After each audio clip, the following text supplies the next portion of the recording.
Perkenalkan, nama saya Permana Rafi Julianto. Saya mahasiswa dari Universitas Pelita Bangsa, Fakultas Teknik Industri dengan NIM 352110012.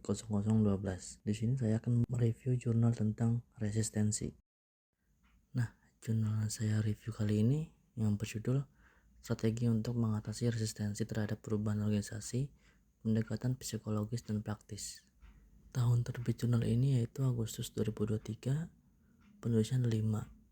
Pertama, Fitriyatul Yustiva, 2 Hermawan Hayadi, 3 Furtasani Ali Yusuf, 4 Tuti Hendrawati, 5 Hayatul Maskuroh.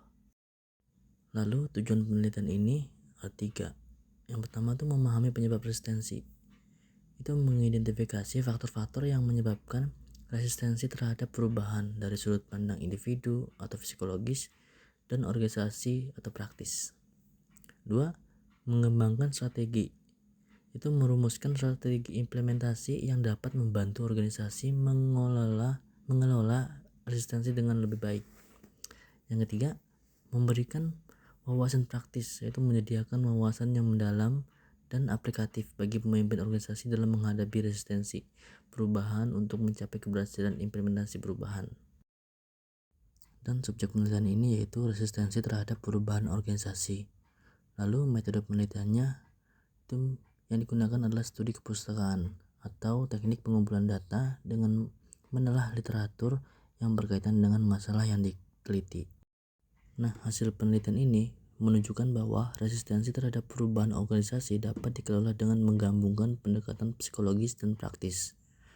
Yang pertama, pendekatan psikologis itu fokus pada penyebab individu resistensi, contohnya kayak ketidakpastian dan ketidakjelasan tentang dampak perubahan.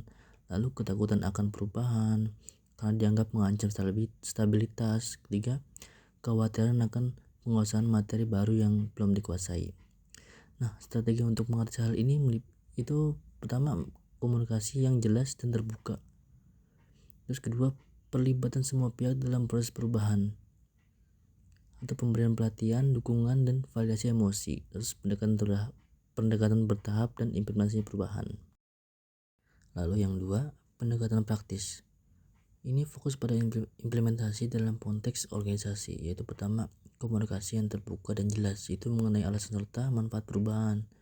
2, pelibatan stakeholder, termasuk guru, siswa, dan masyarakat. 3, pelatihan dan dukungan untuk mempersiapkan individu menghadapi perubahan. 4, transisi bertahap, agar semua pihak dapat beradaptasi.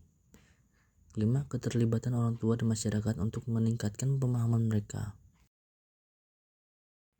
Nah, kesimpulan tentang penelitian ini itu pertama, pendekatan holistik atau strategi untuk mengatasi resistensi terhadap perubahan organisasi harus mencakup pendekatan psikologis dan praktis. Keduanya bekerja secara sinergis untuk menangani tantangan resistensi. Yang kedua tuh pendekatan psikologis. Itu menekankan pada permintaan individu termasuk ketidakpastian, ketakutan, kekhawatiran akan penguasaan materi dan perubahan peran, yaitu strategi seperti komunikasi yang jelas, keterlibatan stakeholder, pemberian dukungan dan pengakuan terhadap kekhawatiran individu efektif dalam mengurangi resistensi. Yang ketiga tuh pendekatan praktis. 2, fokus pada implementasi perubahan di tingkat organisasi, melibatkan komunikasi terbuka, pelibatan stakeholder, pelatihan, transisi bertahap, dan evaluasi berkelanjutannya. Yang kedua, memastikan keterlibatan masyarakat dan penekanan pada relevansi manfaat dari perubahan yang juga memainkan peran penting. Terus yang keempat, efektivitas pendekatan. Gabungan pendekatan psikologis dan praktis dapat meningkatkan keberhasilan dalam mengelola resistensi, mendorong partisipasi, dan mendukung implementasi perubahan yang lebih mulus. Yang kelima terakhir, rekomendasi penelitian selanjutnya. Ada 3, perluasan cakupan penelitian untuk berbagai jenis organisasi atau swasta, publik, dan nirlaba. Yang kedua, studi longitudinal untuk memahami dinamika resistensi dalam jangka waktu yang lebih panjang. Ketiga, pelibatan partisipasi aktif dari berbagai pihak seperti manajer, senior, dan karyawan untuk memperkaya pemahaman tentang resistensi perubahan dalam berbagai konteks.